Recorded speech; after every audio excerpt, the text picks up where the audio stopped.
사도신경으로 신앙 고백하겠습니다. 전능하사 천지를 만드신 하나님 아버지를 내가 믿사오며 그 외아들 우리 주 예수 그리스도를 믿사오니 이는 성령으로 잉태하사 동정녀 마리아에게 나시고 본디오 빌라도에게 고난을 받으사 십자가에 못 박혀 죽으시고 장사한 지 사흘 만에 죽은 자 가운데서 다시 살아나시며 하늘에 오르사 전능하신 하나님 우편에 앉아 계시다가 저리로서 산자와 죽은 자를 심판하러 오시리라. 성령을 믿사오며 거룩한 공회와 성도가 서로 교통하는 것과 죄를 사하여 주시는 것과 몸이 다시 사는 것과 영원히 사는 것을 믿사옵나이다. 아멘. 우리 찬송가 429장 찬양드리겠습니다. 429장입니다. 세상 모든 풍파 너를 흔들어 찬양드립니다.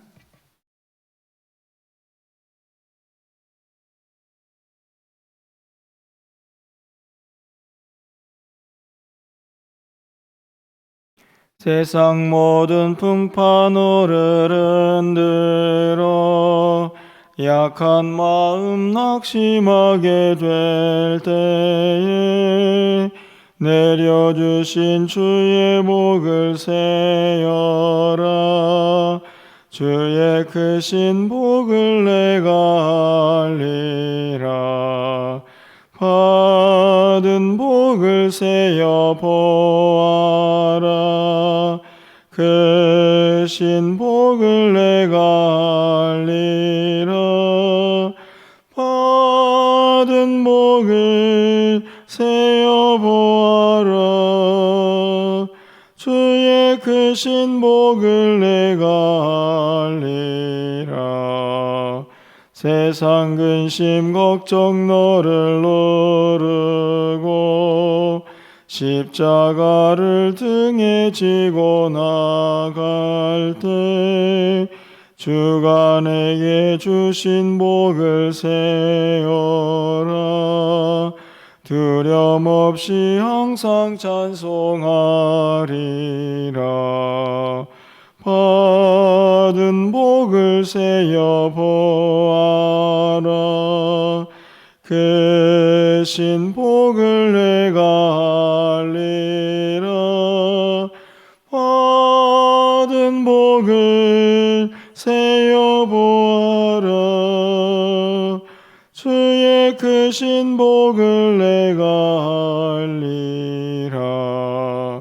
세상 권세 너의 앞길 막을 때 주만 믿고 낙심하지 말아라. 천사들이 너를 보호하리니 염려 없이 앞만 보고 나가라. 받은 복을 세어 보아라. 크신 복을 내가 알리라. 받은 복을 세어 보아라. 주의 크신 복을 내가 알리라. 아멘. 오늘 하나님 말씀은 민수기 33장 50절에서 56절까지 말씀을 교독하겠습니다.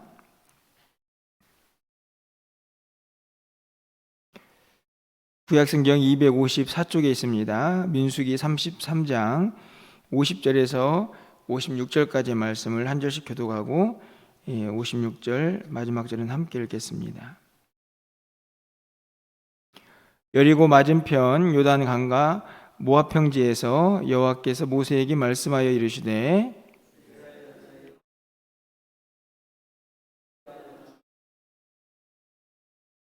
그 땅의 원주민을 너희 앞에서 다 몰아내고 그 새긴 석상과 부어 만든 우상을 다 깨뜨리며 산당을 다 헐고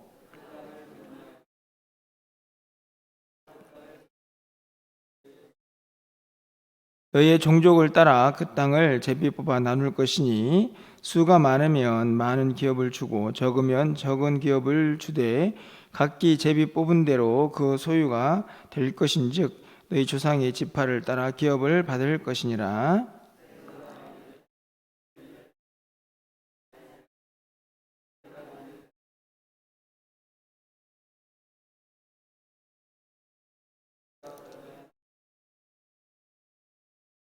56절입니다. 나는 그들에게 행하기로 생각한 것을 너희에게 행하리라. 아멘. 예, 민수기가 이제 거의 끝이 나고 있습니다. 계속해서 이스라엘 백성들이 이제 가나안 땅에 들어가서 무엇을 행할 것인가 하는 것에 대해 계속 말씀이 이어지고 있습니다. 가나안 땅에 들어가는 건 이제 아직 실행이 되지는 않았지만 하나님께서 약속하신 것이기 때문에 반드시 그 땅에 들어가게 될 텐데, 그곳에 들어가서 해야 할 아주 중요한 일들이 계속 언급이 되고 있습니다. 오늘 본문에 있는 말씀을 보면 그 중에서도 정말 중요하게 여겨지는 두 가지가 기록이 되어 있는데요. 하나는 그곳에 있는 원주민들을 몰아내고 우상을 제거하는 일, 그리고 또 하나는 54절에 있는 땅을 나누는 일입니다. 사실은 둘 모두가 이스라엘 백성들에게는 너무너무나 중요한 일이라는 생각이 듭니다. 사실 우리가 이 세상을 살아가면서 여러 가지 문제들에 직면을 하게 되는데, 세상 사람들이 가지고 있는 많은 죄악들의 그 원인을 좀 분석해 보면 그 중에 하나는 저는 이 분배의 문제가 아닌가 하는 생각이 듭니다. 다시 말하면 누가 얼마만큼 갖느냐의 문제인 것이죠. 이 분배가 잘못되면 마음속에 불평도 생기고 불만도 생기고, 거기에서 범죄가 시작이 되고 때로는 살인도 되고 나라 간에는 전쟁도 일어나는 것을 보게 됩니다. 잘 나눠야 하는 것이죠. 사실 이스라엘 백성들도 마찬가지라고 생각이 듭니다. 가나안 땅에 들어가서 그곳에 사는 것도 중요하지만 그곳에 살기 위해서는 이제 땅을 이제 분배를 해야 하는데, 지파별로 그 땅을 얼마나 갖느냐의 문제는 사실은 그들에게 있어서 얼마나 평화롭게 그 땅에서 살 수 있을까 하는 문제를 좌우하는 것이라고 생각이 듭니다. 어떻게 하면 잘 나누고 평화롭게 잘 살 수 있을까 하는 문제가 크게 대두가 되었을 텐데, 이미 민수기 26장에서 이 땅 분배에 대한 문제가 한 번 더 언급이 되었는데, 그것이 오늘 54절에서도 한 번 더 확인이 되고 있는 것을 볼 수 있습니다. 54절 말씀을 가서 다시 보시면, 너희의 종족을 따라 그 땅을 제비 뽑아 나눌 것이니 수가 많으면 많은 기업을 주고 적으면 적은 기업을 주되 각기 제비 뽑은 대로 그 소유가 될 것인즉 너희 조상의 지파를 따라 기업을 받을 것이니라. 이렇게 되어 있습니다. 우리가 잘 알다시피 이 이스라엘 땅, 가나안 땅을 분배하는 대원칙은 제비를 뽑는 것이죠. 제비 뽑기가 참 어떻게 보면은 공평하지 않을 수도 있겠지만 자기가 직접 뽑은 것이기 때문에 거기에 대해서는 불만을 표하기가 어려운 그런 나눔의 형식이 아닌가 하는 생각이 듭니다. 그런데 한 가지 문제가 있습니다. 왜냐하면 그렇게 나눴지만 그 지파 안에는 이 가문의 숫자에 따라서 그 가문의 크기가 다르다 하는 것이죠. 그러면 당연히 그 사람들은 이제 불만이 생길 수밖에 없습니다.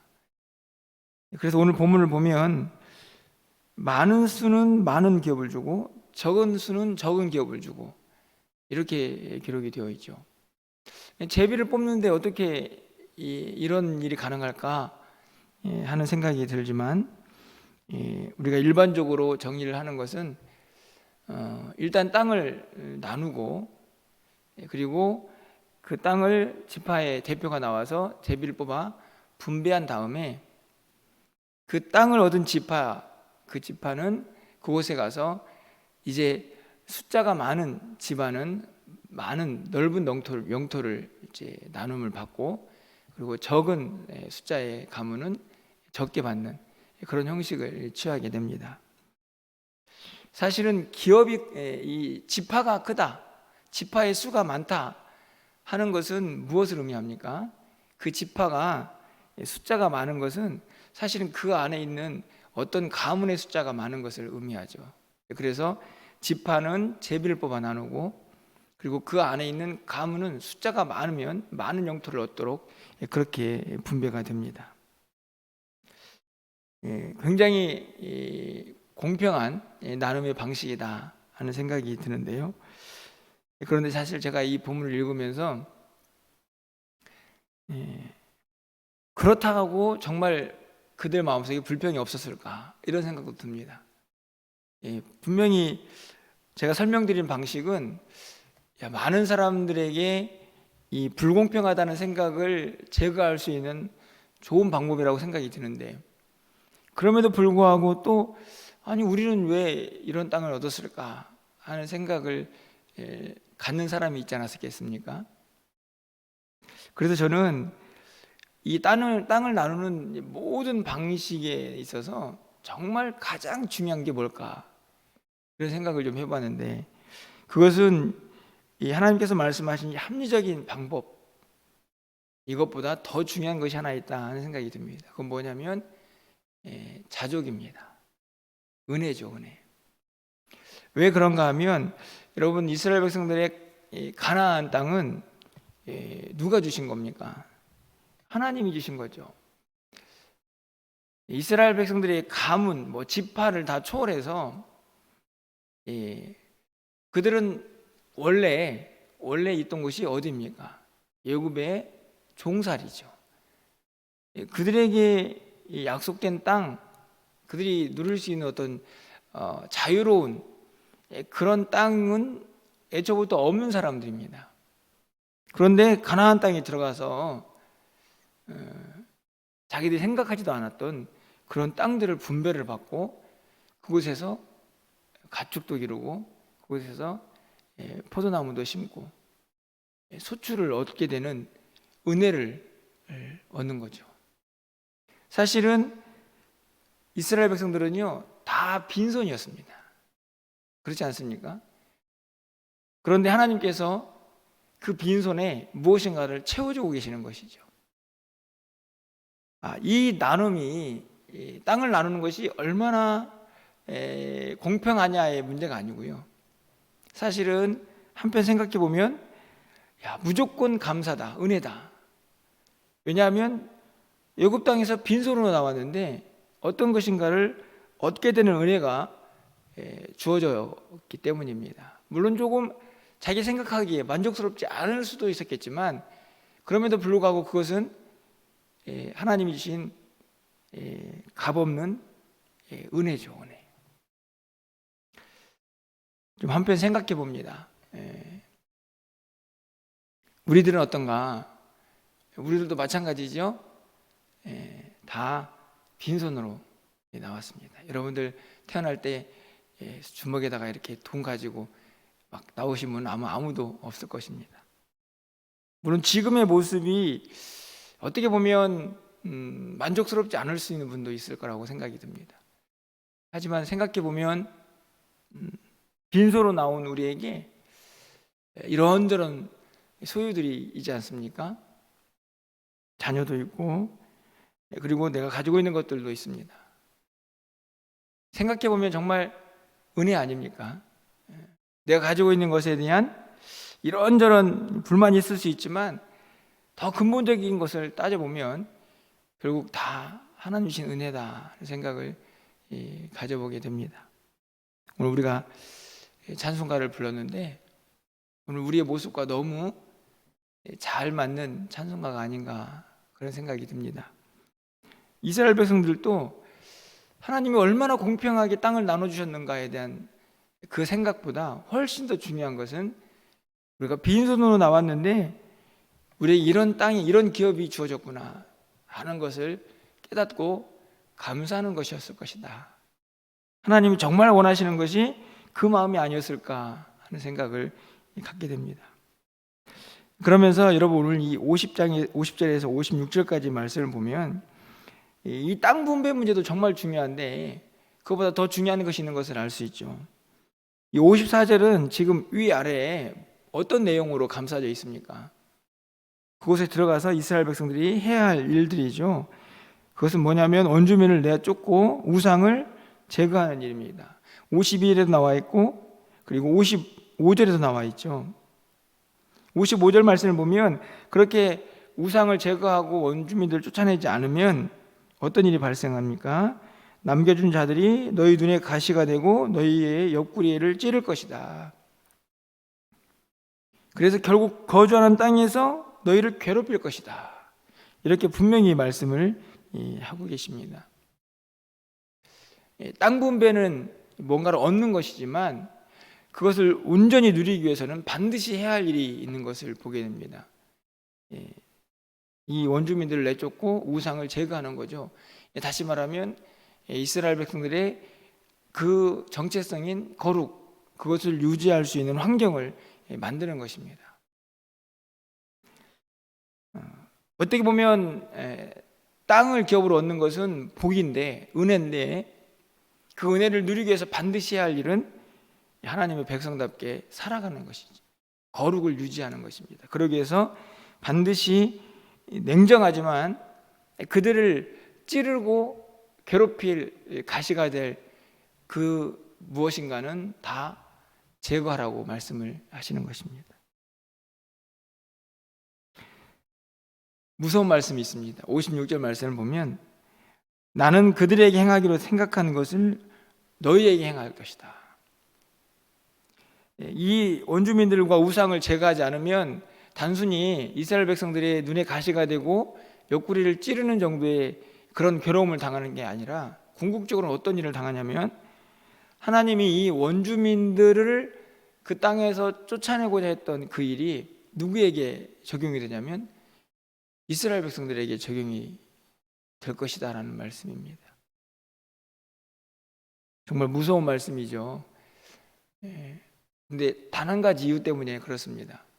그것은 바로 그 백성답게 살지 못하게 될 때 실제적으로 어떻게 됩니까? 이제 가나안 땅을 들어가서 시간이 흐른 다음에 이스라엘 백성은 계속 하나님 앞에서 범죄하죠. 결국은 가나안 땅에서 쫓겨납니다. 바벨론의 포로로 잡혀가죠. 오늘 56절에 있는 말씀은 우리가 이미 역사적으로 이스라엘 역사를 보면서 알 수 있는 내용입니다. 무엇 때문인가요? 하나님께서 말씀하신 대로 하지 않았기 때문이죠. 그들은 가서 땅도 분배받고 그곳에서 그 기업을 누리면서 삽니다.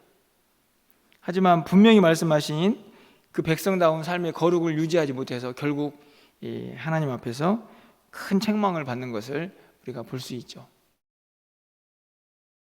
오늘 또 우리에게 주신 한 날이 시작이 됩니다. 먼저는 감사하는 하루가 되었으면 좋겠다 하는 생각이 듭니다. 우리의 모습이 어떠하든지 간에 오늘 우리에게 주어진 시간은 은혜입니다. 하나님의 복이죠. 내 주변에 있는 환경들이 조금 힘들고 어려워도 빈소로 나온 우리에게 주신 하나님의 큰 복들이 우리 곁에 있습니다. 그렇게 시작되는 한 날을 먼저 감사할 수 있는 우리 모두가 될 수 있기를 소망해 보고, 아울러서 그 감사만 하는 게 아니라 내가 있는 자리에서 내가 누구인지를 깨닫고 나를 힘들게 하는 그 죄악들은 먼저 제거할 수 있는 그런 결단, 그것들이 우리 가운데 있는 그런 한날의 삶이 되었으면 좋겠다 하는 생각을 갖게 됩니다. 제가 주일에도 말씀을 드렸지만 우리는 하나님의 성민입니다. 거룩한 백성들이죠.